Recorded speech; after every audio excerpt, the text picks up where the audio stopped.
This is Guardian Radio 96.9 FM, Nassau, Bahamas. The views and opinions of the hosts and guests are their own and do not necessarily reflect the position of the management and staff of Guardian Network.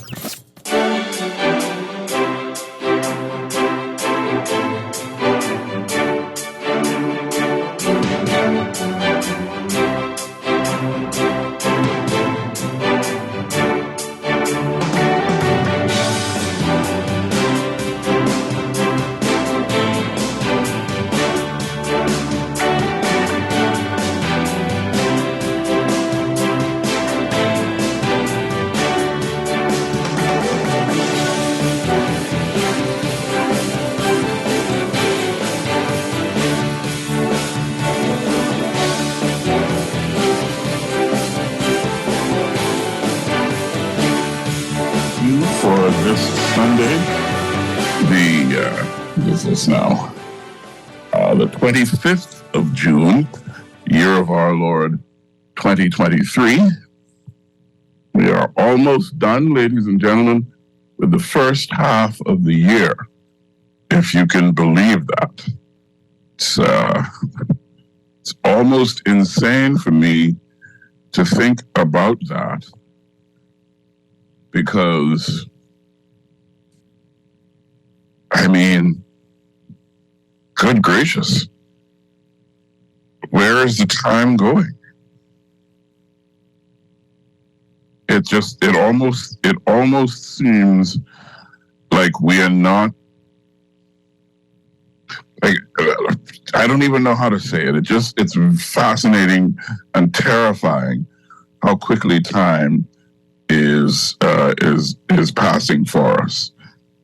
And I just hope that as I have taken to saying, that you are living, man. I hope you are doing the things that you want to do. I hope you are knowing. I hope you know what your dream and your passion and your purpose is. And I hope that you are doing everything in your power to live that dream and to follow that. We are, and particularly to them who truly understand and truly be able to do the things that we're talking about. Be able to fulfill their purpose, be able to do those things that make them happy and fulfilled and healthy. And honestly, what is this? No, this is not a anyway.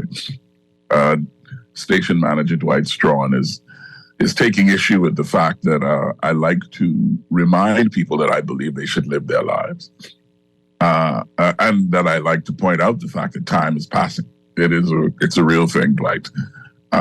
And God bless you and your family on this wonderful Sunday.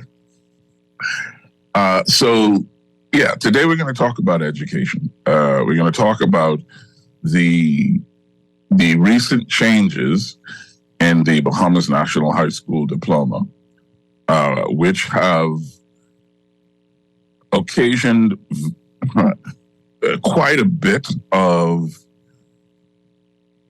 discussion. Let's just say that in the national arena, in the national debate, people have had much to say about how they feel about the changes, whether they feel those whether they feel those changes are appropriate, whether they feel those changes on Facebook. The commissioners of the Bahamas National High School Diploma Commission joining us today. I kind of want to set for myself and for our conversation a bit of context. So, in my view, we are sort of at the precipice of a new era in educational opportunities in the Bahamas.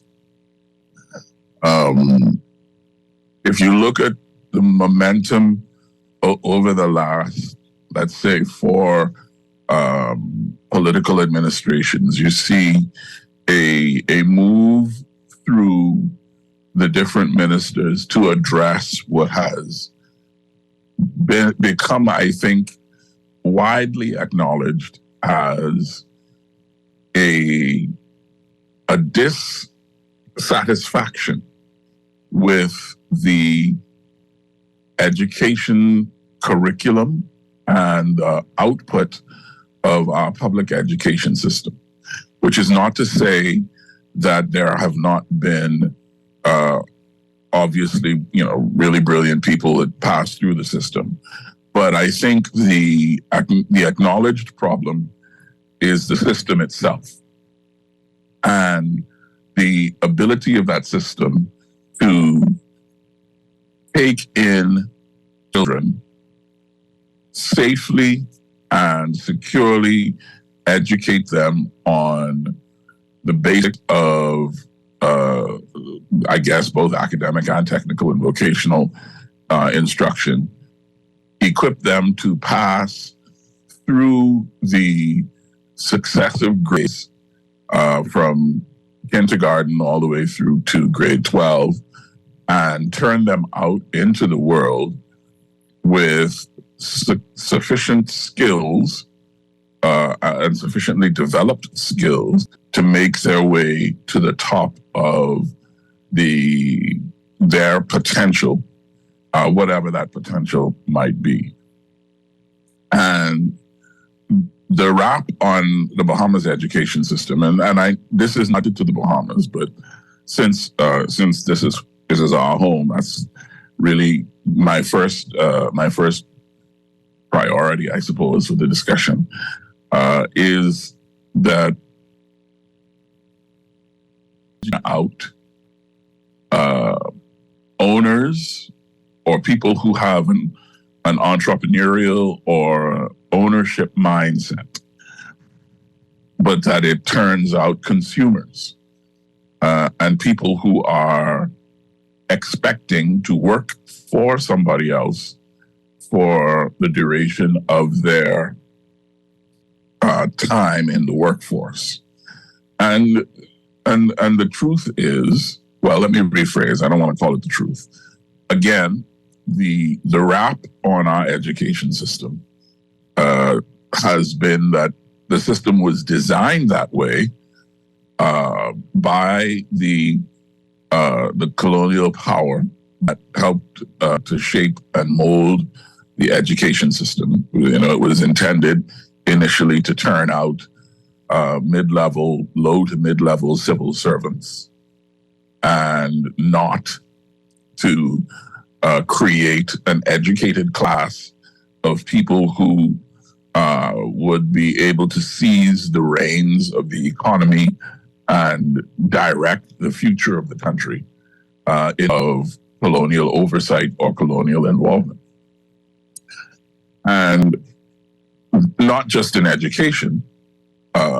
One of the things that people my age, I'm 50, complain about ourselves is the appearance or the view that we take that when our parents became responsible for self-governance in the Bahamas, so many of those systems were not retooled, reframed, reformed to meet the needs of an independent sovereign nation, but were simply taken over, and operation of those systems without examination of their propriety to an independent sovereign nation was simply as, the majority took over the governance of the country. And our complaint is that has never been addressed, and that has, number one, that attitude and that potential reality did not serve the country well or at all. And number two, successive governments over the years have been content to simply operate the machinery left in place by the colonial power rather than examine whether or not that machinery is appropriate to the dreams and desires of an independent sovereign nation. Now, cultural commentators will ask the question, do we even know what those dreams and desires of an independent sovereign nation are? And I think they're right to ask that question. But I think that that brings us back to the precipice of which I spoke. The fact is, you can't even engage in a conversation about what our national dreams might be without a revolution in education to create a generation of citizens, number one, feel like citizens, like they own this country and the economy and this culture and everything about it. And two, who feel that they are the owners and controllers of their own destiny. And that is an incredible burden to put on the educational system, but it is one that the education system bears, in my view, nonetheless. And I think that that is a part of why you will have had education minister after education minister and director of education after director of education look at what is being taught in the public education system and try to find a reasonable path to adjusting what is being taught so that it is more appropriate to producing the kind of citizens that we want to see. Given that there are 160 public schools across the country, it is almost impossible to imagine how one might build that particular ship while at the same time sailing it. And so I want to say right at the outset that it is entirely reasonable and acceptable to acknowledge that to change the education system of the Bahamas in a fundamental way is a monumental task. And I don't think, honestly speaking, that it is the work of a single 5-year administration. And I remember the passage of time between the work of Carl Bethel and Jerome Fitzgerald and Jeff Lloyd, where there was a joint document created across the span of two opposing political administrations that was intended to provide a foundation for rethinking and reforming the education system, particularly the curriculum. And it was an acknowledgement of the fact that this is not the work of one minister. One person in 5 years, no matter how dedicated and energetic, can't get it all done by themselves. And I think that to an extent, this speaks to a larger issue that we have in the Bahamas and in other, small developing countries and other less developed countries. The fact that we turn over our responsibilities for national development to politicians and to the government. We have said, both with our words and by our actions, that is the government's job to reform education, and that it is the government's job to make sure that what is happening in our schools and in our school system is changed for the. And the fact is, it isn't just the government. The government cannot do it by itself. This is the kind of thing that, since it affects the entire country, and since it affects the future of the entire country, then the entire country has to participate. This is the kind of thing that you as a parent and I as a parent and our children as students and our friends and family and colleagues who are teachers and administrators and our colleagues and family and friends, entrepreneurs and business owners and every level of society has to agree that change is necessary, agree on the direction of that change, and agree that to get to work and actually start making the change that is necessary.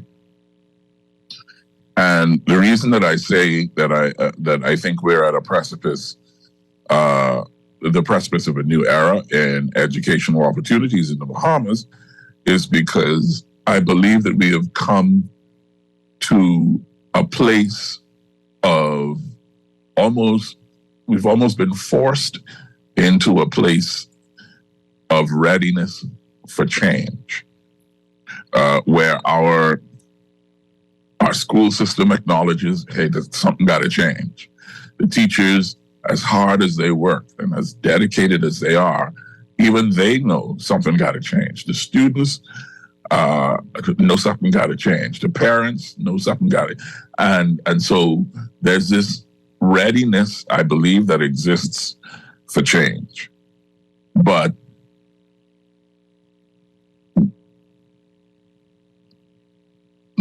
there has to be. I guess. And this is probably one of the things I'm going to talk to Dr. Hamilton about. There has to be a tip of the spear, right? The change is not going, it can't just organically happen without direction. And if it does, that's not going to be the kind of change that you want. It has to be directed. It has to be intentional. And in that way, what I think needs to happen is that we as a community have to, amongst ourselves, agree what change is needed. And then we have to empower those elements of our country who have the responsibilities to carry out our collective will and desire to actually make those changes. That means civil society has to direct the Department of Education and the Minister of Education, the Ministry of Education, and then work with the government infrastructure to implement the desired change after having been the source of the direction of that change in the first place.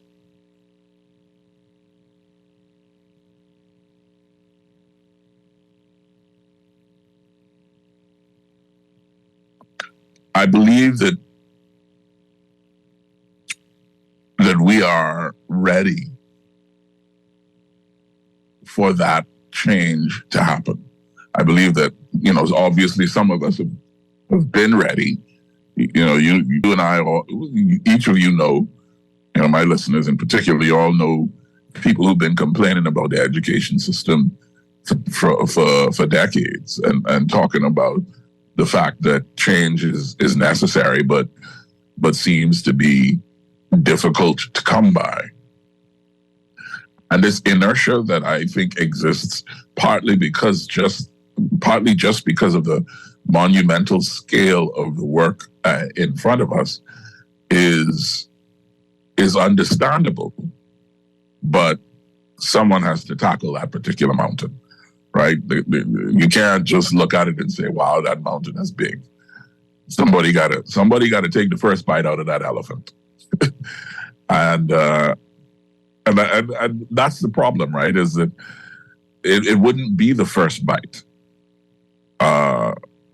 because any work that happens in the Ministry of Education and the Department of Education at this point is going to be building on the foundation laid by previous governments, previous generations of educators and administrators, government personnel, and politicians, all of whom have placed themselves squarely and resolutely in service of the school children in the country, and done so with the best of intentions and with the purest of hearts, whatever their political persuasion may have been. And that's a part of the challenge that we have too, is that sometimes we think with our politics instead of thinking with our hearts and minds. And so today I'm looking forward to this discussion, because, not only was Dr. Hamilton a member of this commission, but he's also, a prominent member of civil society. And he can speak to us, I believe, from the perspective of just how involved and important the changes to the high school diploma are in the context of kid reform, in the context of national reform, in the context of making a difference in the lives of our children, and making a difference in the lives that they will lead, because their potential will have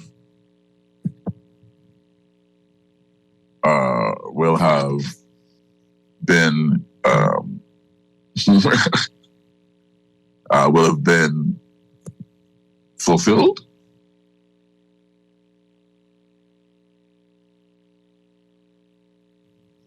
So, not sure what's going on there. Wally, I think my guest, Dr. Hamilton, is trying to log in. So I sent him the link. So let's see if he's in the waiting room, please.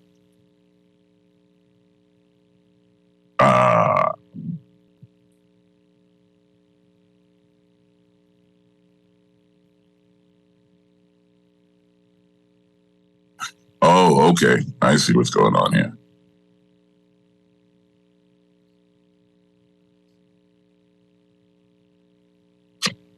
So, folks, Wally, let's take a short break, just a little 5 minutes. Let's see if we can get Dr. Hamilton in, and then we'll come back, okay? So, folks, please excuse us for 2 to 3 minutes while we work out this technical issue. And when we come back, we will have our guest, Dr. Anthony Hamilton of Civil Society Bahamas, who was a commissioner on the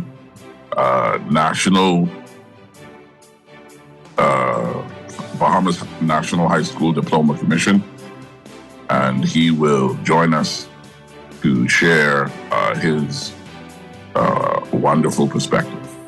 We'll be right back after this very short break.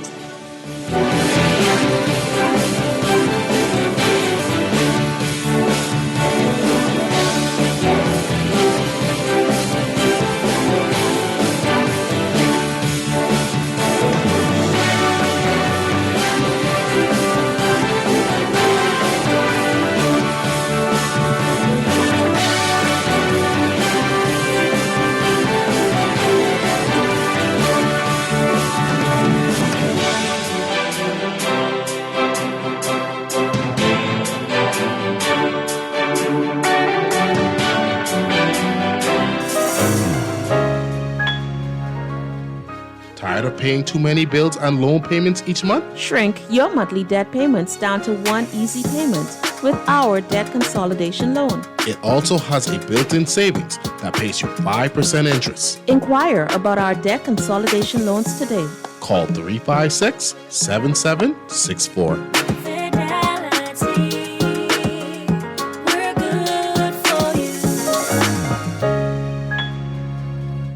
Visage in Margaritaville, downtown Nassau presents Fish Fry Friday, the Soak and Old School edition, Friday, July 14th, from 6:30 p.m. to 11:30 p.m. at the 12 Old Bar, Margaritaville, downtown Nassau. It's all of your favorite old school classics and the new school soca, performed live by Visage alongside DJ AI, taking you back.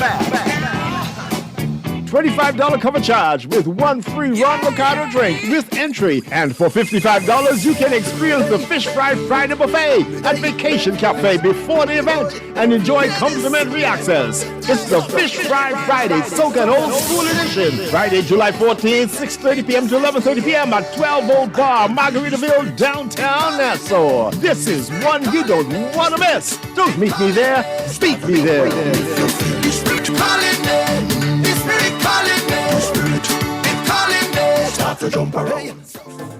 Do you know you can get your business cards designed and printed for as low as 18 cents a card? If it's a poster you want, you can pay as little as $6 a square foot. If your print needs are short or long run, digital printing, wide format, or print consultation, call the best. Call Print Masters. Print Masters' goal is to provide its clients with the highest level of personal, professional service at an affordable price. Our state-of-the-art technology also makes working together efficient and easy. Laminations, business cards, flyers, posters, window and floor decals are just a few of the digitized print services offered at Print Masters. Let Print Masters bring your masterpiece to life. Located in the Nassau Guardian Building, telephone 302-2361.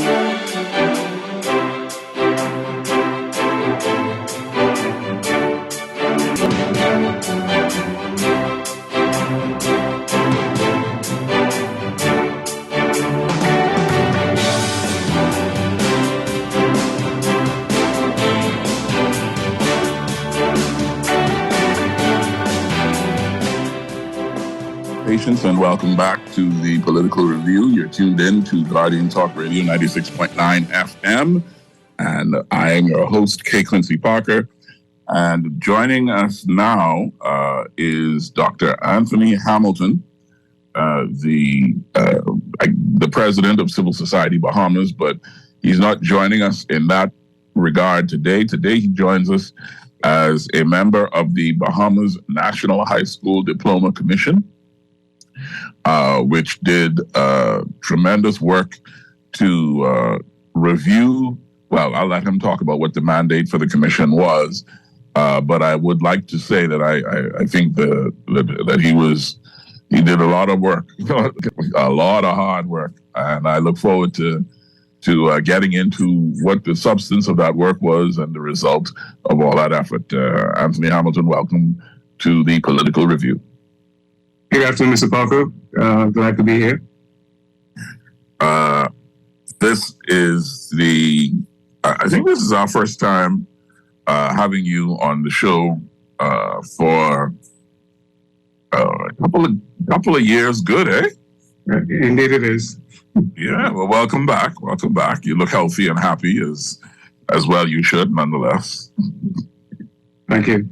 Yeah.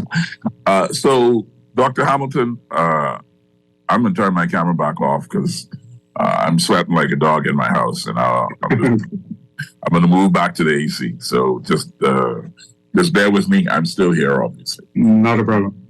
Thank you, sir. But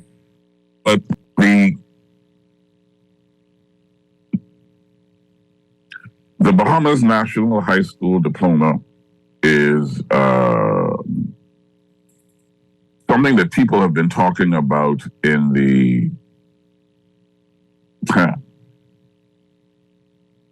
national, let's call it the national water cooler area, for a good couple of months.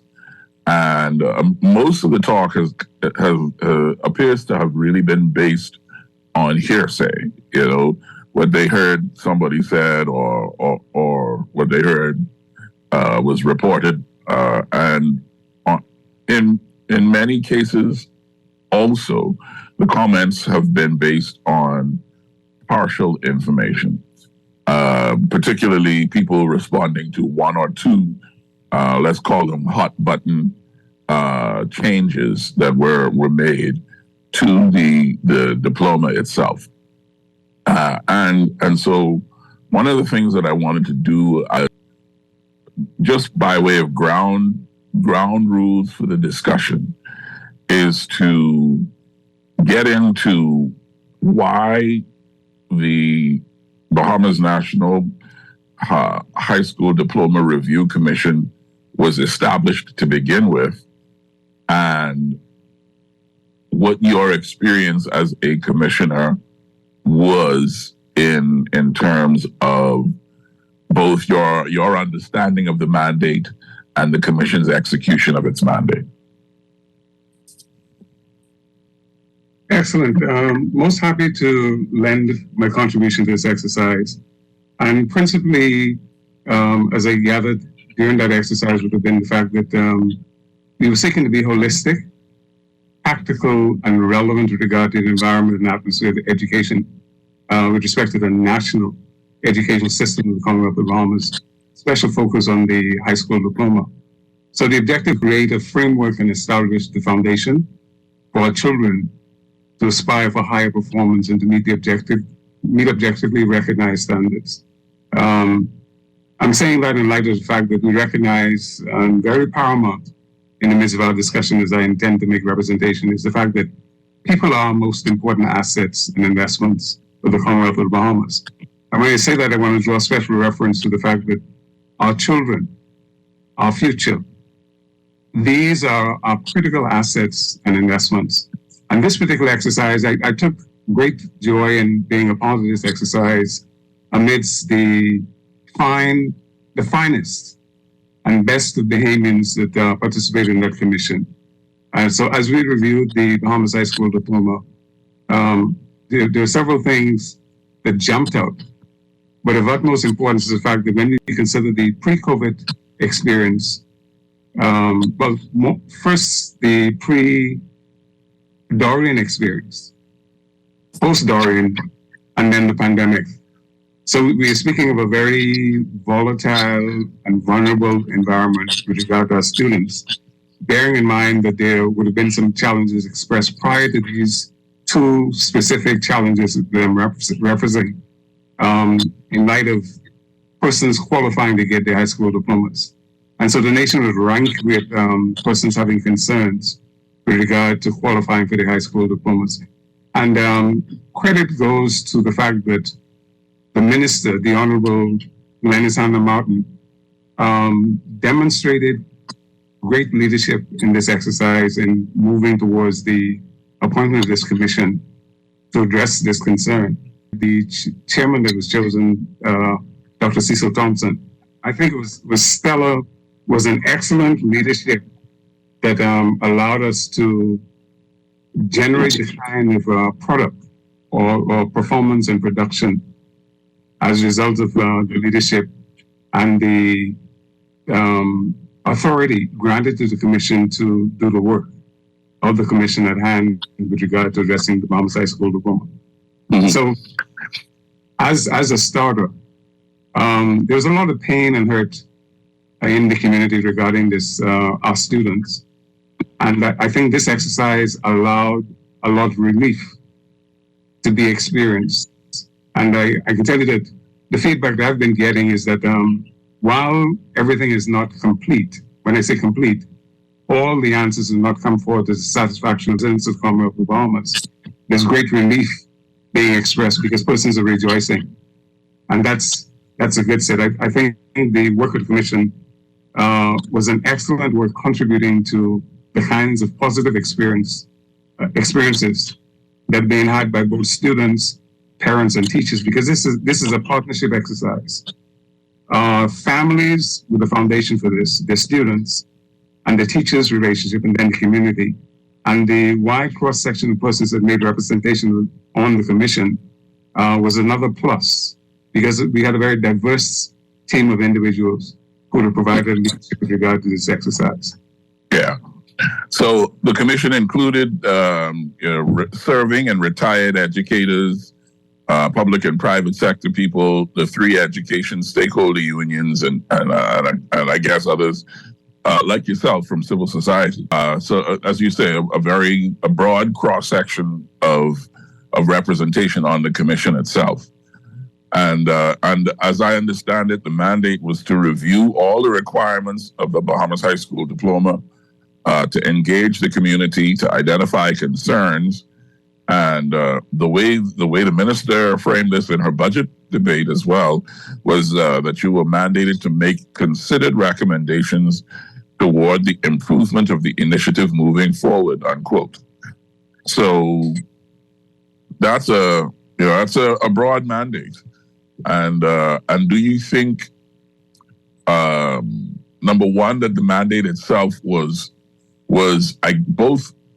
I was going to ask if you think it was fair, but I want to place that in context before I ask you to respond, because a mandate as broad as that, with a subject matter as important as this, it seems like it's asking an incredible work from a group of people, and so you have to be.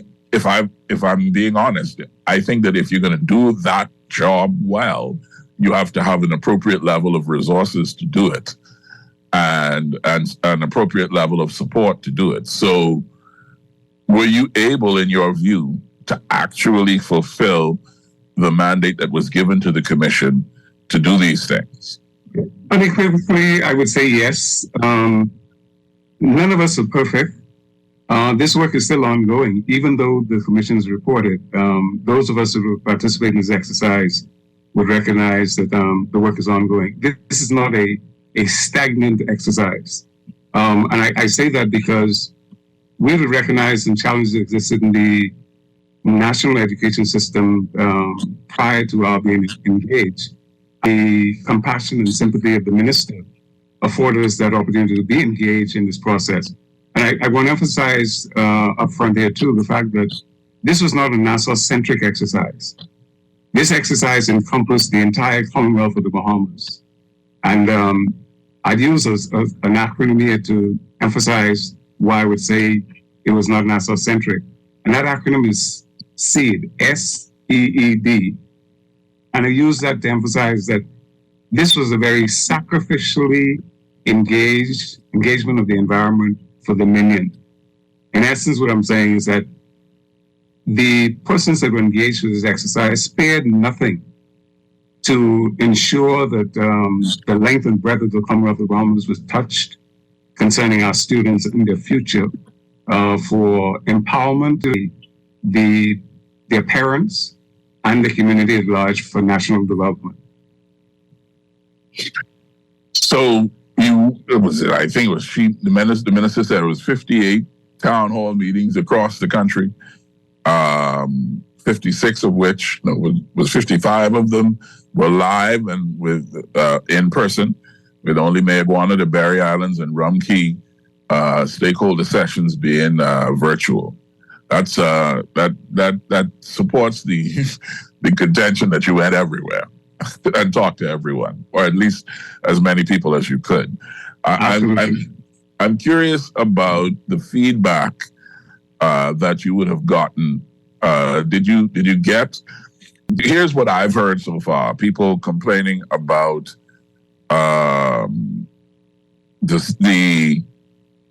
what you have to do to get a high school diploma, as well as concerns about the virtual school, teacher shortages, and other things. But one of the complaints that I heard that I wanted to talk to you about specifically, and I want you to talk to the generalities first, and then I want to get to this, is accommodations for students who learn differently, which I think is one of the really sort of the third rail type issues of our education system. So what was some of the feedback that the commission got in this national, engagement of the communities on this issue? For the commission, particularly from my experience, but I've heard it voiced by other commissioners. I think what would have happened out of this exercise too is that there's a great deal of public relations to the credit of the Ministry of Education and Vocational Studies, in the sense that the personal contact and the interactiveness with regard to the community at large, particularly throughout the Family Islands, the town hall meetings as well, with the participation of the citizenry and residents. During the town hall meetings, during those one-on-one contact experiences, and subsequent to that, persons were making an approach and felt comfortable to be straight talking, open and honest. I think the commissioners endeavored to ensure that persons are very comfortable and at ease in voicing some acute cases, peculiar cases to individuals, which would have warrant case-by-case representation. But generally speaking, I would say that the community was very receptive, and it bode well for the Ministry of Education to follow up and maintain the kind of contact with the citizenry that will afford them to have the benefit. I'll tell you this, that I'm convinced that quite a bit of quality data was gathered during this process, and the ministry has a wealth to draw from now in terms of facilitating their forward movement to be guided by the contributions that are made from the citizenry and residents across the Commonwealth. And share with us specific concerns that were raised in terms of, I'll leave it as broad as that. Do you remember any of the specific concerns that were raised? Yes, there are a number of things that would come to mind, and I was trying to recall something that I wanted to put in context here. But let's say, for instance, we recall that during the pandemic situation and the restrictions for movement, it impacted greatly in this process, particularly the technology failures that were encountered. The ministry is very cognizant of and sought to make amends in regard to it, but nonetheless, some damage was done. And owning that damage was very critical in this process. So there were some things that were able to be controlled, and there were other things that could not be controlled, and we simply had to take ownership for it. I remember speaking more specifically, we had an engagement with some students from one of the public schools. And personally, I felt that we ought to have offered an apology for the hardship that was experienced by the students. And we did that in that particular setting. I think the two students that were representing were straight talking, open and honest. They were laying the cards on the table as to what their personal experiences would have been in terms of barriers or challenges that existed that they felt disadvantaged. Many students were disadvantaged in the process. We can also bring to bear here the socioeconomic challenges of respective families. There were some families who simply did not have the finances to facilitate the tools that was necessary for the students to execute their responsibilities. But we know that there was effort made on the part of the ministry to facilitate that process. Whether it was on time, that's another question. But it's something that we all need to take ownership of across the board. And I like to emphasize the fact that every citizen, every resident of the Commonwealth of the Bahamas has to take responsibility in the midst of this. That is, if we see something or we recognize some deficiency, we have a responsibility to come forward with it and be persistent about it and consistent, but not simply pointing solutions as well, making recommendations and following through. I think we're very much guilty as a society of not following through properly when we have challenges that exist in the nation. And education is a very critical element of our society for advancement and development of the nation at large. And particularly when you think of our students who are depending on us to facilitate an environment, an atmosphere that makes it conducive for them to have the best opportunity. And with regard to, I'm glad that you brought up the students giving their own particular responses and sharing their own views on it. Did they speak to their experience with the LMS and the EMIS and the other the other virtual school infrastructure that exists. In your experience of touring the country, how effective was that for the majority of the students? If you have an ability to speak to that. My capacity to respond to that would be this. The students did express that very vividly, and the environment was provided for them to do that. As a matter of fact, they were encouraged to be open and honest with their sharing. And commissioners likewise sought to be supportive, to listen. I think that was the most critical thing, to be able to listen intently with compassion and to offer the necessary responses that empowered them to have hope, to look forward to relief coming during the course of the exercise. I think we did a pretty good job at conveying that. And the final reporting would have also supported the fact that they were and responded to. Not only students, but we had ministry personnel that have shared their concerns as well. Teachers. What were the teachers' concerns? As well as other administrative and support staff would have echoed their concerns. We're all connected. The administrators, the principals, the teachers, the executives, and the like. They have children too that are in the system. And it's not only the public system, we have the private system as well that had the opportunity to voice their concerns and the challenges. We had the cross-section of representation from both the private and the public school system. Mm-hmm. That's great, but I still, as bluntly as I can, Anthony, I think you're being too nice. That's fine. Go ahead. Feel free. Yeah. What did they say was the problem? Okay. Let's take the technology. We know that the system failed in a lot of instances where persons were unable to connect. All right, whether it was from their residence, or in some instances, persons who have been using public facilities to try and accomplish it. And I'm sure we would have heard in the media too. Parents are very candid about sharing some of their challenges. And there were several news stories ran where persons would have utilized public facilities as a means of enabling them to be able to connect with the system because they simply couldn't afford it. And that's a reality. I'll zero in on one particular area that, from the civil society sector context, volunteerism or community service.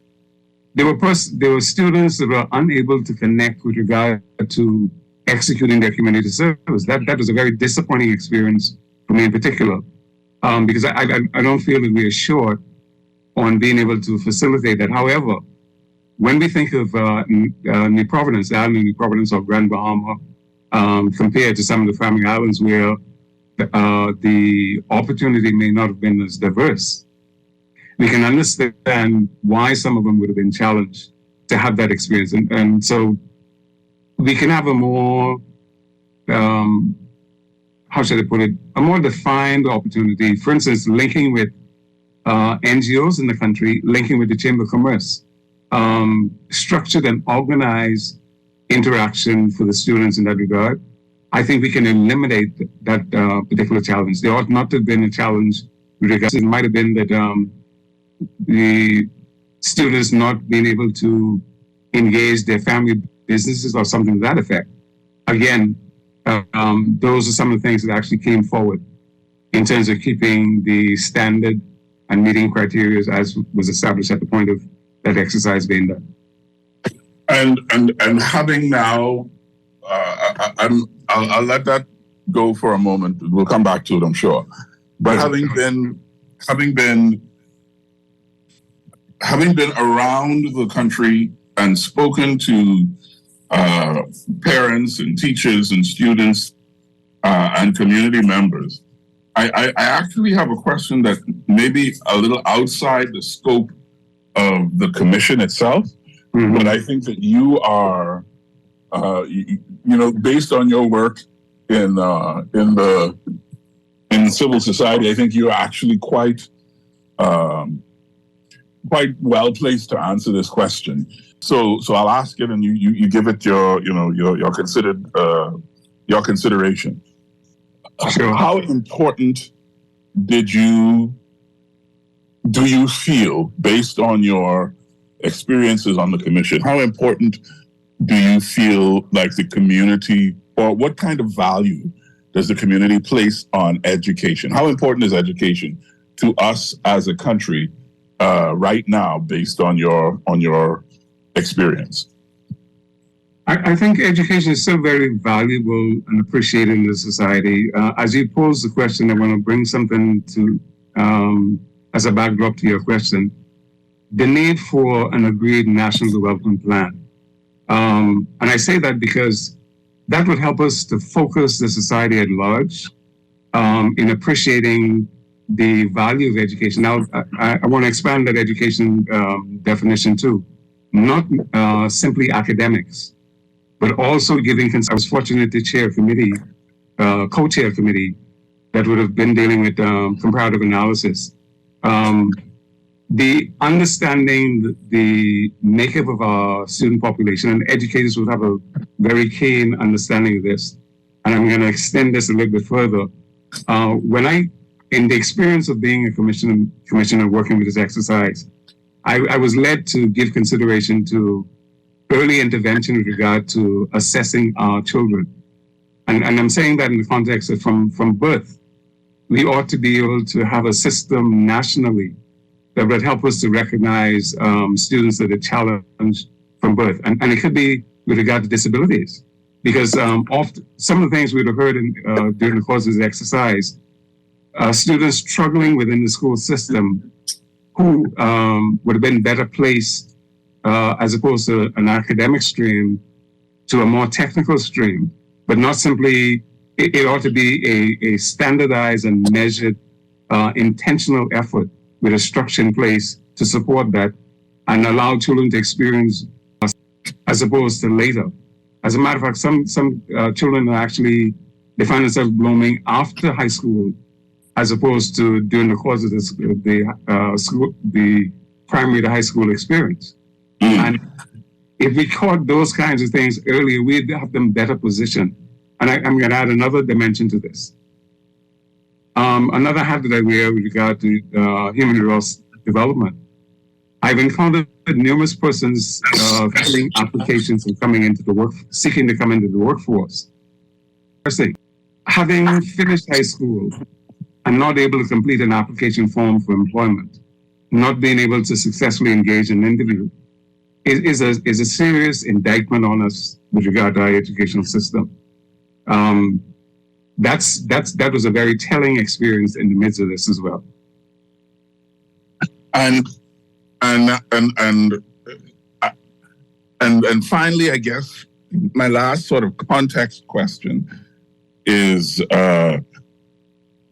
whether you think that the work that was done by the commission, it was I think you did your tour of the country over 2 months from October through December. And is that long enough to really get an accurate diagnosis, in your view, of the challenges and issues facing education in terms of trying to reform the requirements and process associated with a high school diploma? It's a good effort, and I'm not going to say it's totally completed because, for instance, we've had students in the system, particularly when I bring to context the Dorian experience and the pandemic experience. There's some persons that are in a case-by-case situation right now that may still be awaiting delivery of their high school diplomas. In addition to that same concern, in context, discussions were had for persons who've already, some persons in our society who've already education and still have an interest or concern for their high school diploma. The question you posed earlier with regard to the value of education, some persons are still feeling unfulfilled that they were not able to acquire a high school diploma. And that's another telling situation. So consideration for facilitating an opportunity for that to happen too. As a matter of fact, in the conclusion of the report, an appeals process is actually incorporated in this exercise. So there's opportunity for reviews. We've had situations where of our family islands where there was some acute challenges, and those that we dealt with case by case. And so considerations being assembled to be able to address those. As I mentioned earlier, it's an ongoing process, and particularly when we think of national development. This ought to be, as a matter of fact, I'll bring this to play. In business, we speak about planning, organizing, implementing, and evaluating. And for the most part in our society, we're guilty of that latter one. We oftentimes we implement things and then we leave it alone. But the national education system is not that kind of it's not a set it and forget it thing. Not at all. Yeah. I'll tell you this, particularly with regard to giving opportunities to persons that are not necessarily academically bent. Those persons who work with their hands and utilize other different modes of learning to be properly educated. We need to be more considerate of that, and provision has been made in this exercise for enhancement in that respect. For instance, I'm thinking of the BTVI experience and a feeder system out of our school system, gearing individuals towards that. But I'll bring something further into context. I happen to be engaged with the Department of Corrections as well. And again, some of us students, we think the male population in the Department of Corrections, and why a lot of them may have actually gone the path of ending up. If we were able to facilitate intervention at an earlier stage, we may have avoided that kind of experience for that population that we have at the Department of Corrections. Yeah, there's a lot to unpack there, but I wanna maybe start to narrow it down just a little bit to the details of some of the changes. It's 3 minutes after 5. You're tuned in to the Political Review with me, K. Quincy Parker, on Guardian Talk Radio 96.9 FM. We are talking with Dr. Anthony Hamilton, who served most recently as a member of the Bahamas National High School Diploma Review Commission. He's also the president of Civil Society Bahamas, and generally a good man. And Dr. Hamilton is it fair to say that the changes that to the National High School Diploma were not changes that affect the academic standards required to well, let me put it another way.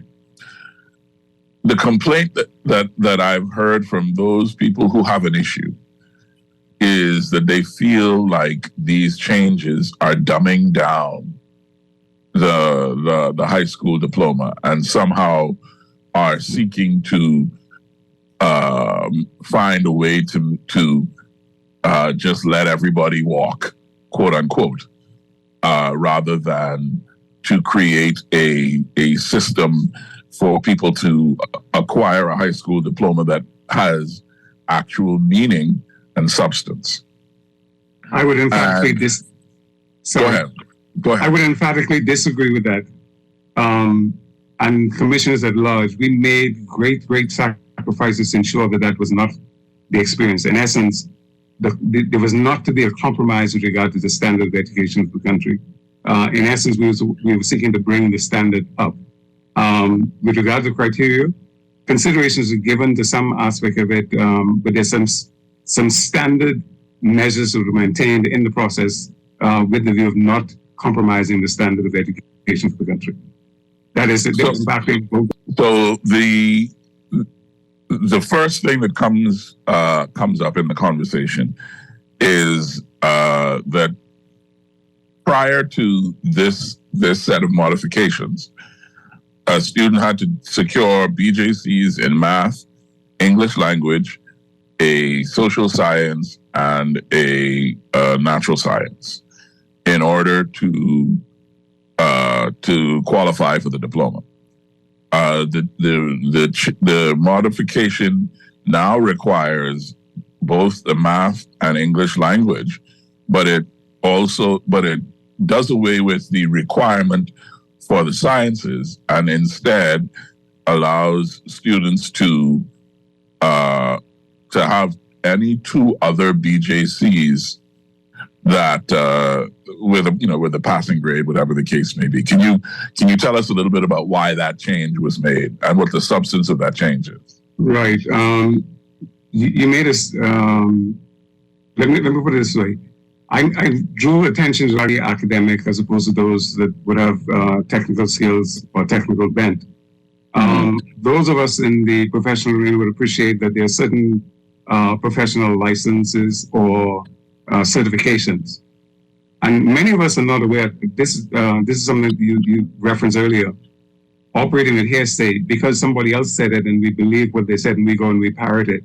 But the reality of it is, we need to take responsibility and examine the facts. And I say that because we found that a lot of people didn't have an appreciation of what the criteria for Bahamas High School diploma was in the beginning. They didn't have an understanding of that. So they were talking behind somebody. And I'm saying this to say that we have students that are doing examinations within the school system that are qualifying technically to be able to come out, and they're building foundations to do that. Let's say, for instance, you have along the technical lines, cities and drills and those types of, several other types of qualifying mechanisms. And a lot of our students are exposed to that already in the school system, and we're seeking to give them credit. The commission made recommendations for credit to be given consideration to those kinds of achievements.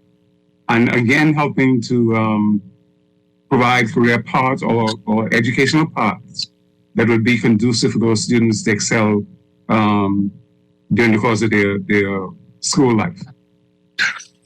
So I'm glad you mentioned the path aspect of it. So the change has resulted in now 3 pathways to earn a high school diploma. You can earn a general diploma, you can earn an honors diploma, or an equivalency diploma. And the equivalency diploma allows for industry recognized certifications outside of the BJC and BGCSEs, academic requirements for earning a diploma. Right. And why don't you just to really nail it down or drive it home?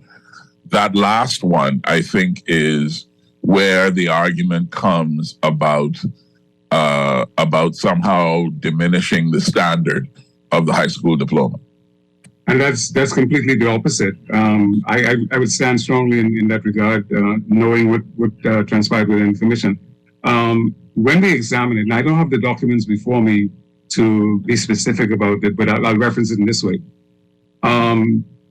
Students qualifying to enter the University of the Bahamas from the school system, and we recognize with the Dorian and the pandemic experience, certain considerations were given to students being able to qualify. But equally in the system with the modifications, there are tiers of qualifications where it's conducive to enhancing the standard, not diminishing the capability of students who have the capacity to go higher in their pursuit with regard to education. So in essence, the high flyer is not compromised in this process. There's an opportunity for the high flyer to be encouraged, and also the persons below to be in a position to aspire to become a high flyer. So that is built into the system, given the recent evaluation of with regard to the final reporting from the High School Diploma Commission. Right, and do you think that it's? Why do you think? Let me rephrase. Why do you think people find it so difficult to accept that that these changes do not dilute the standards for the diploma. I think there's a grave lack of understanding. I referenced earlier with regard, I think the ministry has a challenge to deliberately and intentionally speak a narrative that dispels that concern with regard to the public. In essence, during the course of the Commission's exercise, we engaged the public consistently. And there's a measure of consistency of engaging the community at large that's necessary still. That's something that ought to be constant, not a seasonal kind of situation. In essence, to allow persons to have a proper understanding of what the system actually entails for education as far as the country is concerned. Cool. And with regard to some of the other changes, I want to mention those and ask you to speak to why the changes were made. But before we go any further, I missed a couple of instances where people were trying to call in. I hadn't intended to take phone calls today, Dr. Hamilton, because honestly, I just want to enjoy our conversation. But if people are compelled to call, would you mind if we took the phone calls? Is that all right? No, I don't mind at all, because the reality is there may be some of the commissioners that can add value to what we're sharing today too. So added value would be a welcome thing as a means of helping the society at large to appreciate what is happening. Let me say this just before you move further. Mm-hmm. There's always the necessity of an audit. And to be consistent with an audit, at every point in time, the evaluation process I mentioned earlier, there needs to be a consistent audit taking place with regard to our educational system, not only our educational system, straight across the board with regard to our public service delivery. We audits in connection with it. This is a part of the education process for the society at large, helping the citizenry in their respective areas to be cognizant of the requirements for quality performance straight across the board. And with them having knowledge of it, they can now help the system to be accountable. Because what we discovered in the midst of communicating with our parents and guardians, one of the few things that came up, where students are being challenged because their parents may have been at fault in getting them to school on time, or they missed an opportunity because of the parents and then the student being penalized. But when we examine the system properly and recognize those and then seek to mitigate those kinds of experiences, we have a better system. But that's a means of having parents engaged, having guardians engaged in the system so that we can have the system tweaked and getting the best results out of it. So you actually, perhaps you saw my notes, but that is the requirement for the 3 parent-teacher meetings was removed as a requirement for the students to earn a diploma.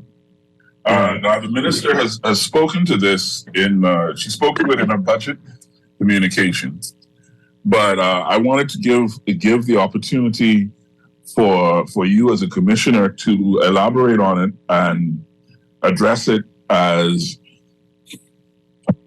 why again was that particular change, why did that rise to the level of something that had to be addressed? Precisely as I alluded to earlier, the student being disadvantaged. For instance, we often hear in our society delinquent children, but we negate to recognize delinquency on the part of parentage. The parents being delinquent in their responsibility. But of course, we have to be realistic about this. And I jump to say realistic because reality is some parents, by virtue of the socioeconomic challenge, having to be at work, working shift and the likes, and unable to get somebody to step in on behalf of themselves to make representation for the students. So we needed to give considerations to those kinds of experiences with a case-by-case evaluation. And the parental So I'm sure that there were parents engaged in the conversation during your meetings, and I'm curious about whether or not the parents who were engaged felt like somehow this was a ding or a knock against how deeply they care about what is happening with their children. Yes, indeed. I purposefully utilized being realistic because there's a full gamut of things that can impact that kind of experience. Emergencies, in addition to serious socioeconomic challenges. Yes, honestly, in our society, if we took stock, we'd recognize some of the things as we walk the street as to what kind of impact our society is walking through because of what persons are displaying from the socioeconomic end of it, trying to manage 3 jobs, 4 jobs, or whatever the case is, to make ends meet. And it's a choice between whether I'm going to go to a parent-teachers meeting or I'm going to go to work to earn some overtime or whatever the case is. And that's not to say not having an interest in the student or concern for their child, but circumstances are such that it's dictating, particularly with regard to the Dorian and the pandemic experience, where persons were displaced, having to relocate. So that heightened the pressure and concern on the parents with regard to making delivery in the interest of the children. Some children had to be transported from the Family Islands into New Providence. And not only that initial transporting into New Providence, but then returning to the Family Islands. And parents likewise in that maneuvering, and costs must be associated with something like that, sacrificing that experience. Is it fair to say? Okay, so I guess that question requires a foundation. Yes. The credit requirements, which were removed, and now students are required to satisfy a cumulative 2.0 GPA. If that is not a direct reduction of the academic standard, what is it? How is that not a reduction in an academic standard? That's the question.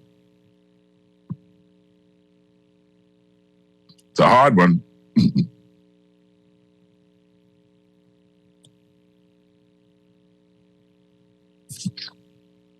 So, sorry, Dr. Hamilton, it looks like you're frozen. Oh dear.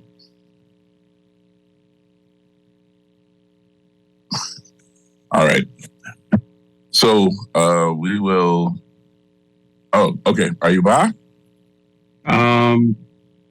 Yes, I think I am. Yes. All right. There we go. Yes. No worries. No worries.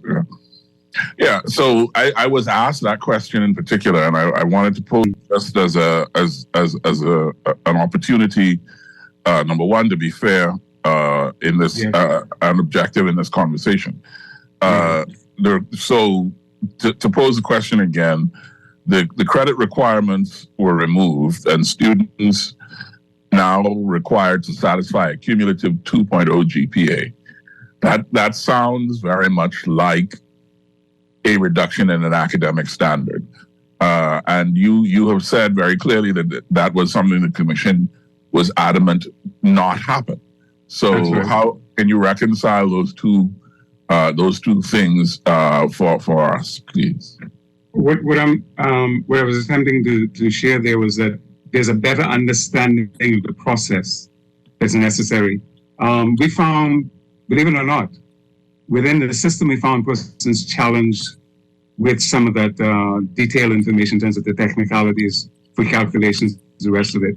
And I'm sure, as I referenced the audit earlier, an audit that particular executed to mitigate that challenge.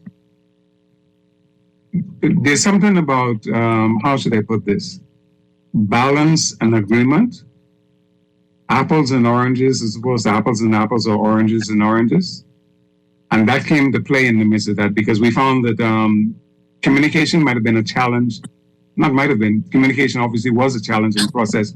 That information communicated down the line or across the line horizontally, in some instances would have been missed. And so that would have engendered some situations where case-by-case assessments need to be done for corrective action. Okay, so I'm going to come back to that one because I don't think that answer will satisfy the person who asked me the question. Fair enough. That's fine. But that's, yeah. So to move on, and like I said, we'll come back to that. Mm-hmm. A part of the process that seems to have been a target for reform is the appeals and oversight side of the equation. That's correct. Why was that considered necessary? I think it would hinge back to the question, your previous question, for the concerns by the party that you referenced, giving a fair opportunity for justice to be applied. The necessary representation made, independence in terms of that assessment taking place, and then the results coming out of that in order to move forward. Yeah. So the appointment, well, the formation and implementation of a justification and appeals committee, where the student may not have received a diploma, is one avenue that I want to explore. Is that a mechanism for the Department of Education to defend its decision not to award a diploma, or is it an opportunity for a child or for a student to defend their right to having earned the diploma? Well, you understand the question. Who is the latter would motivation? The latter would be my response to it. It's giving an opportunity for representation, and as a matter of fact, I would go further and indicate I would encourage all students that feel that they may have been disadvantaged to make that representation. There's no harm in making the representation, but the thing about this is the psychological impact of this too.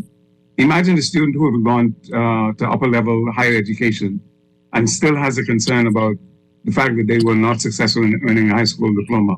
That's a real thing that we're hearing much about in the society. And so we should spare nothing to allow the students to make that representation. What is the point of the formation and implementation of the Oversight Committee, which apparently has a mandate to hold the ministry accountable for the implementation of the recommendations? Why was that considered necessary? From where I sit in transparency, seeking to ensure that the process was not simply a farce, that we wanted genuine results coming from this exercise. And I would say this, sitting with the minister, the Honorable Glenys Martin, I think we're able to hear her heart in this process. And I'm taking this from the sense that the kind of concern and compassion for the students and their future, I heard being represented as she made representation. And also with that, the independence afforded the commission. That is, transparency being encouraged for the commission to have the freedom to exercise its full responsibilities with regard to the mandate designated to the commission. And I don't think the commission is in a position to indicate otherwise. I think we were given the full latitude to be a straight-talking, open and honest about the exercise, and likewise being able to give that to the community as we engage the community in New Providence and throughout the Family Islands. And I guess finally, with regard to the specifics of the recommendations, I know we didn't discuss all of them, and I don't think that is useful in this format. Mm-hmm. But I do think, there is a a new Bahamas High School diploma unit that has been formed in the Department of Education, and I think that folks should get in touch with them and get a handle on what the changes are and what the requirements to get a diploma are. And I agree with you. The ministry will have to engage in more public relations in that regard. The implementation of the recommendations is at about 90% of the recommending accepted, according to what the minister said in her budget speech. And she said the remaining 10% had been either amalgamated or were awaiting resources, both financial and human resources, to facilitate the necessary action. As a member of the commission, do you feel like the recommendations? This is kind of well, I'll ask it anyway. Do you feel like the recommendations were taken seriously enough, and that your work was taken seriously enough, not just by the minister herself, but by the infrastructure of the ministry and Department of Education? Yes, I do. The mere fact that unit was created, and I saw the ministry making extensive effort in the creation of that unit to demonstrate its commitment to how seriously the recommendations were being acknowledged and received, that the unit was mobilized in a timely manner. So I want to zoom out just a little bit, Dr. Hamilton, while we have you here, and ask a couple of more sort of general questions about what your interaction with the community at large over the course of this engagement might have yielded in terms of insights into how our children are being educated and why we are getting the results we are getting. In the first instance,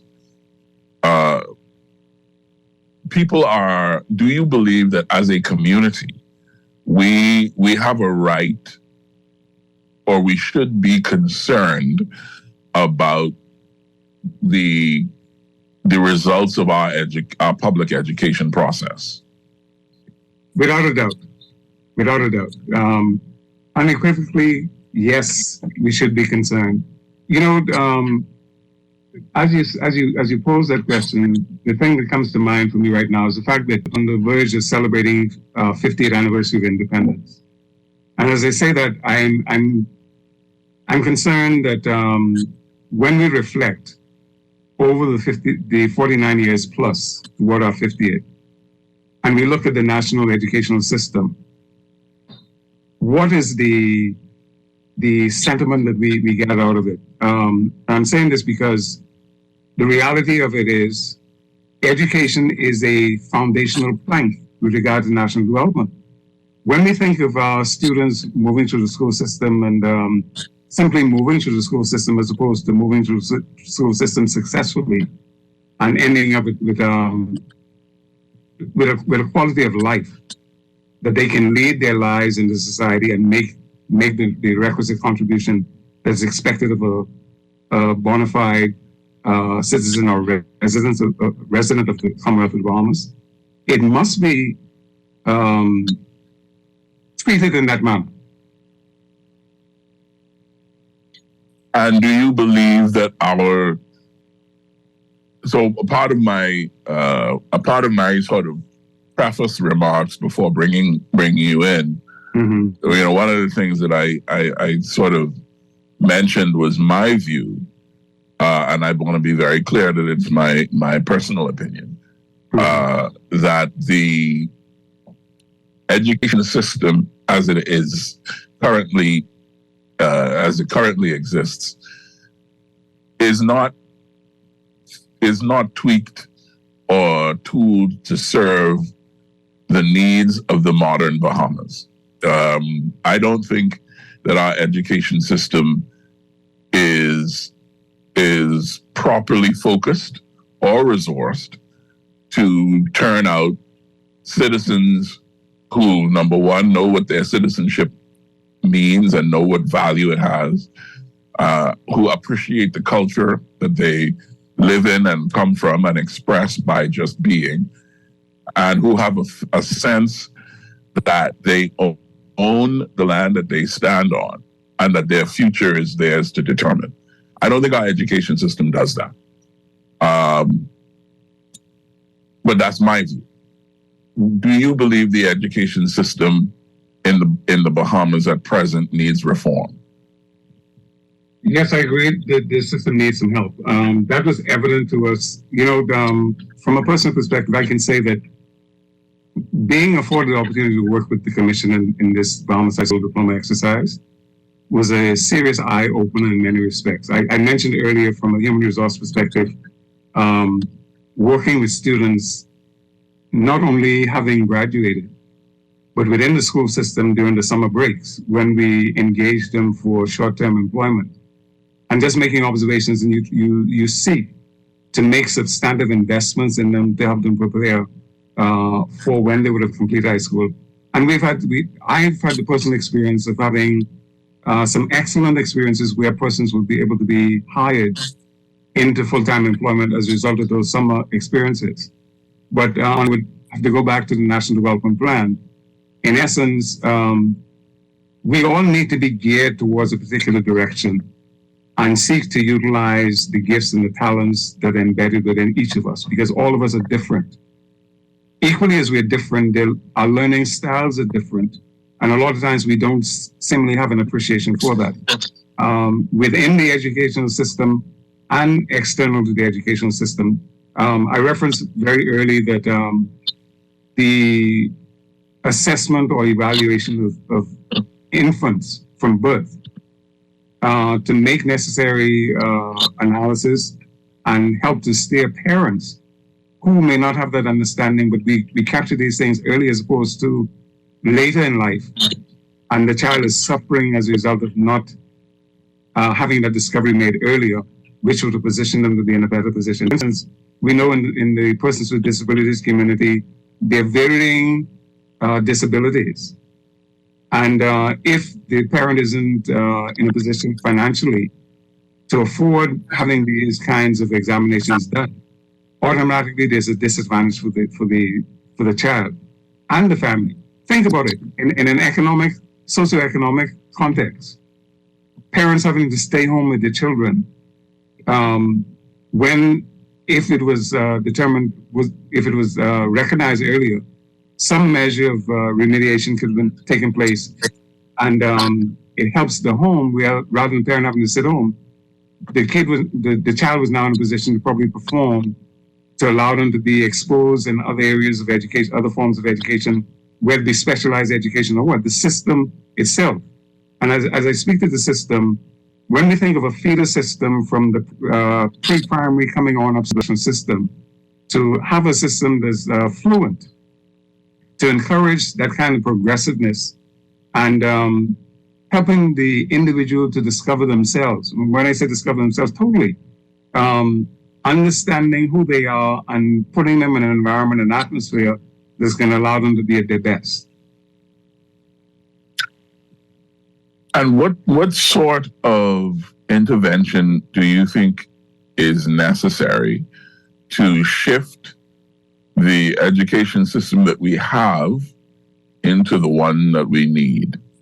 And to me, that's a big ask. But you've had this experience, and I think you may have some good insight on that. As you say that, you triggered something for me. There was an experience in one of the family islands where, on a seasonal measure, we discovered that students absent from school, economics, in essence, because of where they're positioned in the respective family islands, it is lucrative at some point to engage in employment as opposed to going to school. And that was a serious challenge for me to discover that.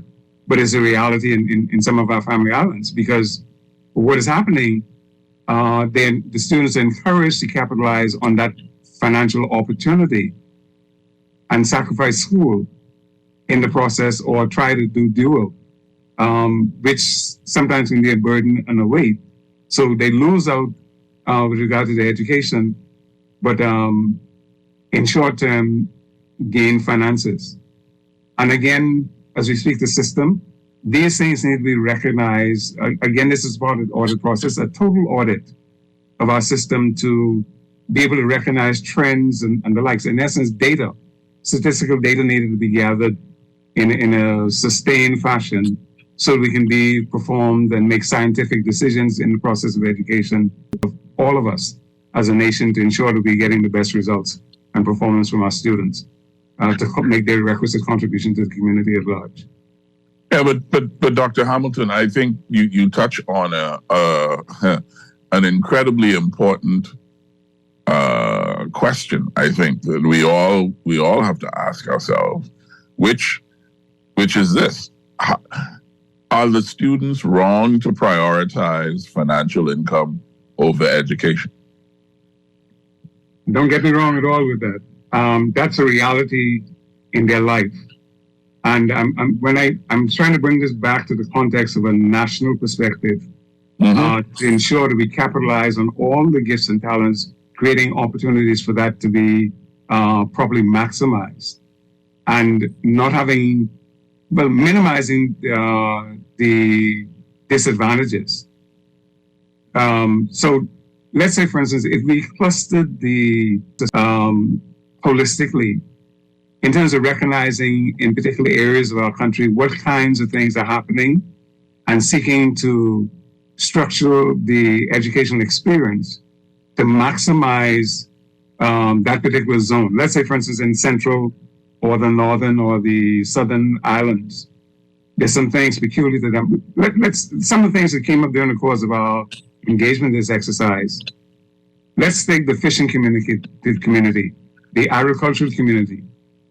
And again, with regard to qualifications, scientifically, persons who may have the aptitude or bent to move in those directions, we ought to recognize that and help to cater to them having their best experience. For instance, I draw a reference to one of the NGOs.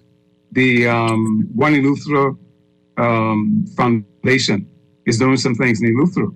And there can be synergies of partnership with the educational system to enhance that education experience in Eleuthera. And I'm using Eleuthera because of One Eleuthera Foundation being in that particular jurisdiction. But what about down in the other southern islands where some things may be happening? We have corporate bodies that alignment take place to ensure that opportunities given to our students in tandem with the education system, but it is working in harmony with each other to ensure that the quality of life or the individual, the proper development, holistic development of the individual is still students and subsequently more fulfilled citizens as adults in our society. It strikes me as a difficult ask in the Bahamas that we've built to tell a child that their education is more valuable than an opportunity to put some money in your hand right now. Even though we might make the argument that with the education you can make more money later on. Number one, we haven't proven that, honestly speaking. And number two, we don't have a delayed gratification kind of a society. We have built an instant gratification society. So how we expect our students, our children, to exercise a kind of restraint that even the adults in the community don't exercise? That's an excellent point that you're making, Dan. And right away for me, I would go back to family, because we're talking about values within the family system. Equally, as we're speaking about our communities, the kind of values that we're promoting in our community. You referenced earlier with regard to ownership, and I'll take opportunity here. I'm going back to the National Development Plan. What is the vision for our nation? And hence, What mission do we encourage to be engaged in our society? And then the stewardship of the gifts and talents that we have in our community, moving towards a legacy of ownership. Our forefathers had a vision for this nation, and I've begun to examine this more and more recently. That vision of our forefathers and foremothers, coupled with the preamble of our Constitution with regard to education. How many, within the school system, how much exposure are we giving to our students to have an appreciation for that kind of foundation in terms of the values that are being embraced as far as our society is concerned? And families, the challenges that we're having in families, how do we be helping to mitigate challenges within our families so that we can have a better family structure, which in turn would generate a better community structure, and hence our nation, for the improvement that you would reference earlier, bringing us into balance, that we can have the kinds of performance across the country that positions us to manifest a better representation of ownership and empowerment in our society. But Dr. Hamilton,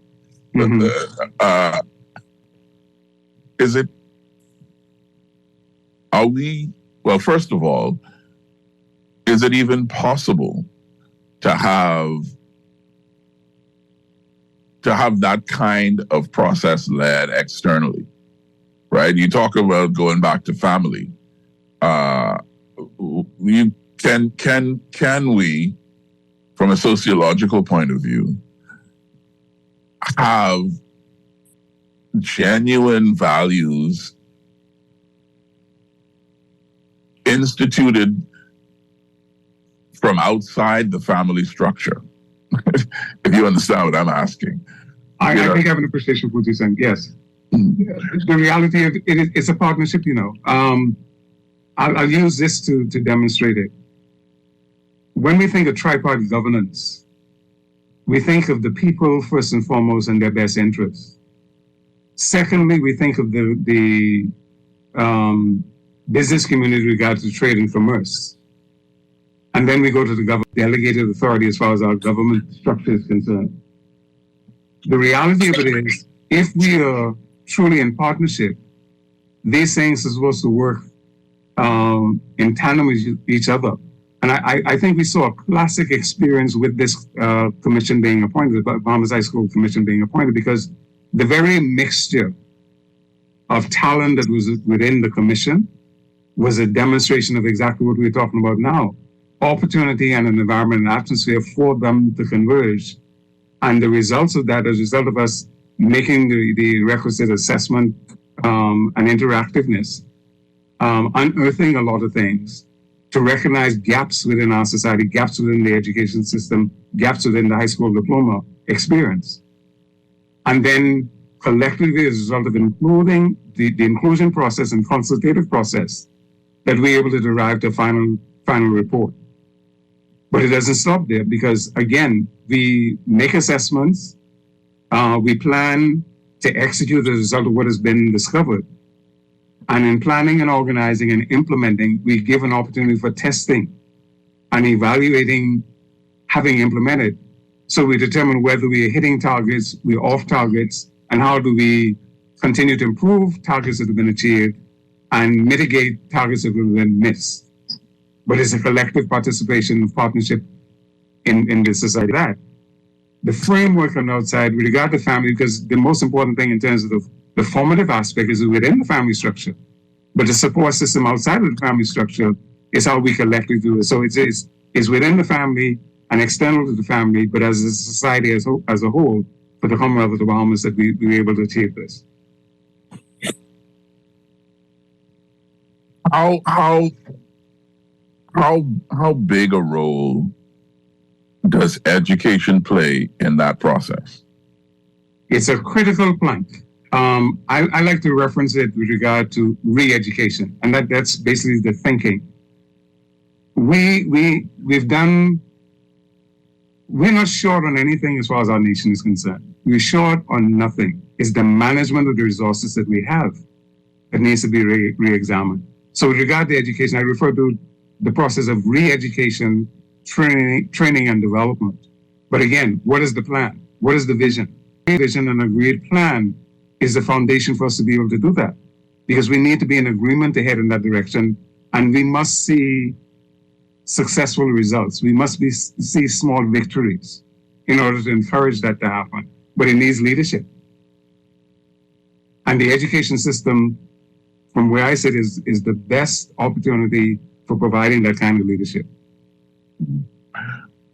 And to make the point more concrete, how does the education system function in the paradigm that you've drawn? How are we going to use education to work? The fact is, we have a system. Is a system broken? Is the system performing optimally? So the audit aspect I spoke to earlier, all facets of the system needs the scrutiny of an audit to determine what kind of performance are we getting out of those various facets of the national education system. Yeah, but I'm talking. I want to go back to the inculcation of values. How does the education system help, or not help, with transmission of values into the home and family life? Okay, it is not in isolation. I speak to the family, and then I would like to bring the faith-based community to balance it, because this is a partnership. It's a partnership of stakeholders. And when we speak to the value system aspect of this and how do we get it going across, it's all of us being accountable in the process. And in the instance of the students, is the parents, guardians, and leaders, community leaders at large, coming together to reinforce from the family aspect and in the school system, because what the school system is a means of preparation, exposure in a systematic and uniform manner. And with the audit to determine the kind of results, what do we really want to achieve? The audit putting us in a position to be able to make the evaluation to determine whether we are on target or off target. And we tweak it consistently to make sure that we are ultimately getting the kind of results that we want to achieve from with our agreement collectively. Mm-hmm.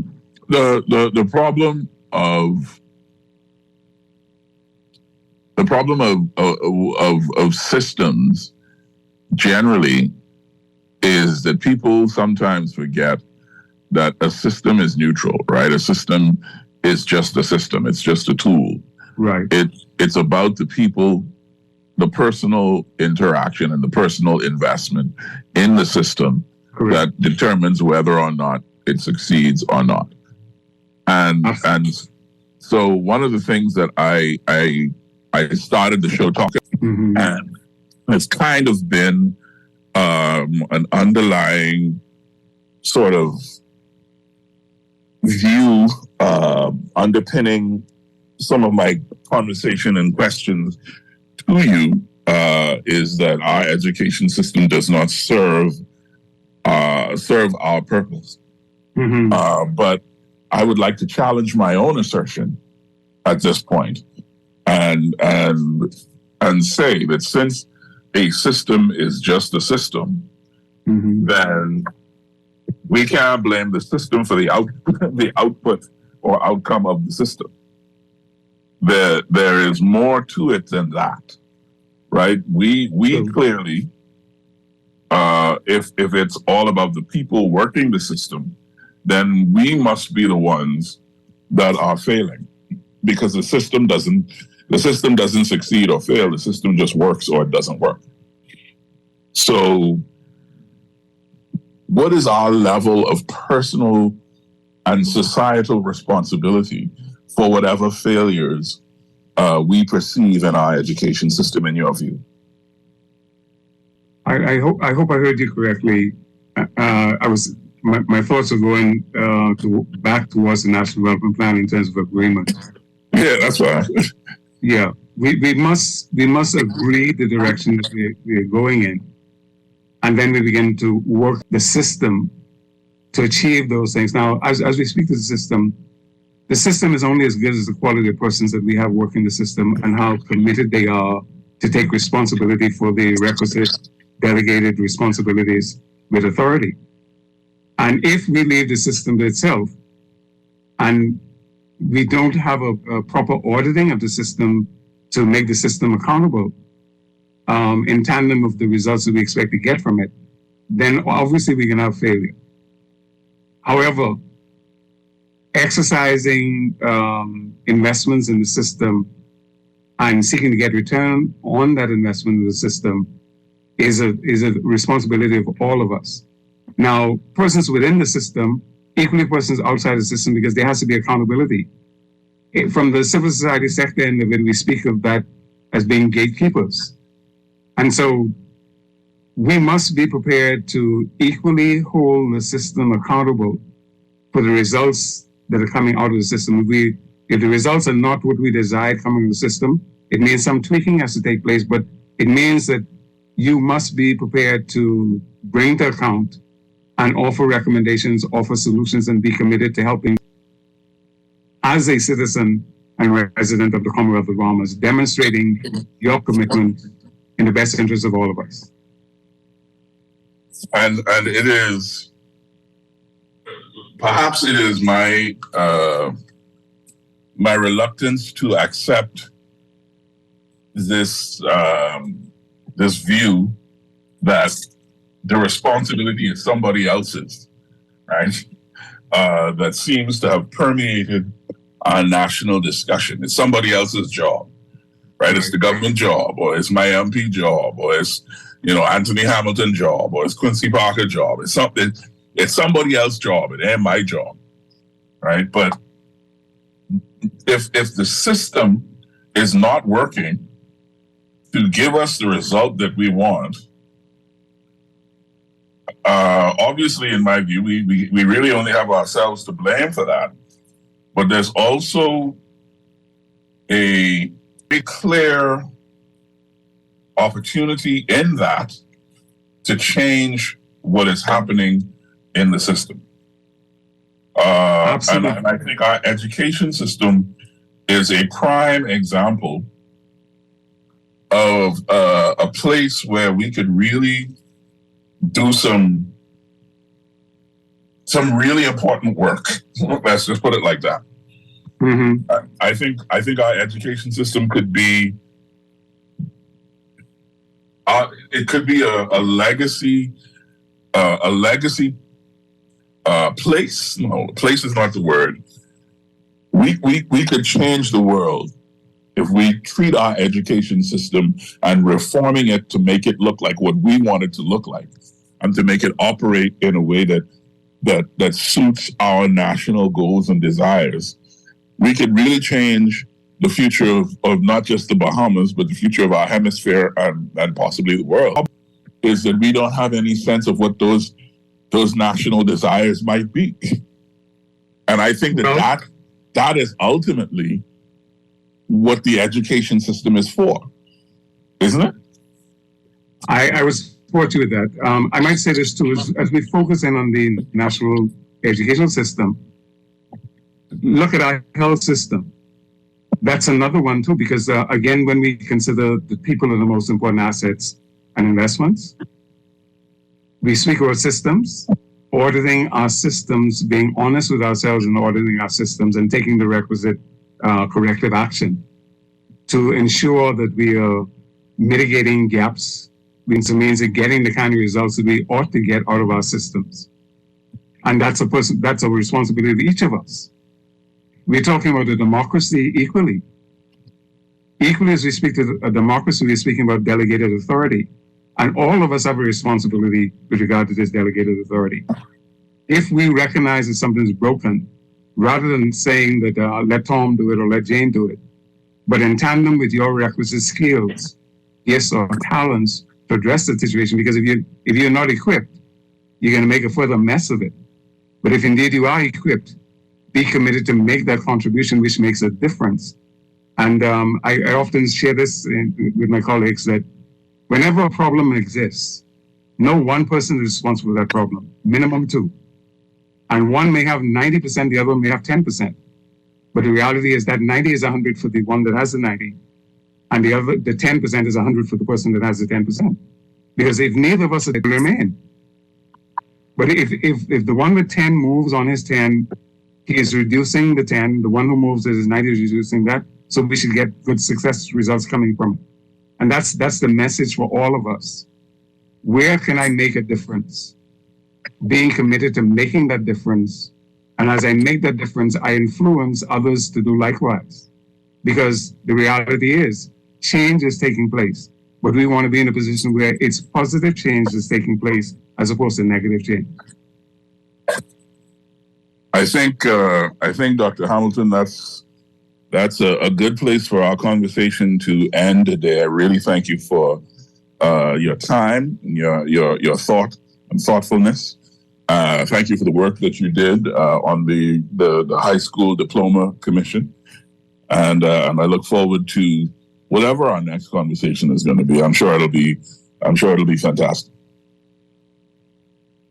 Thank you very much. It's been my pleasure to make this contribution. And I think I might have to have you on in another couple of months just to make sure that that audit function that you talk about, that we are holding the system accountable for the implementation of these changes that we talked about today, and for hopefully the benefit of the implementation to begin to be obvious. I look forward to that as well. My pleasure. All right. Thank you very much, sir, and have a wonderful Sunday afternoon or Sunday evening at this point.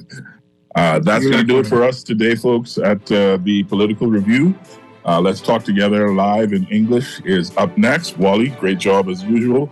Once again, Dr. Hamilton, take care, and we'll see you guys next week.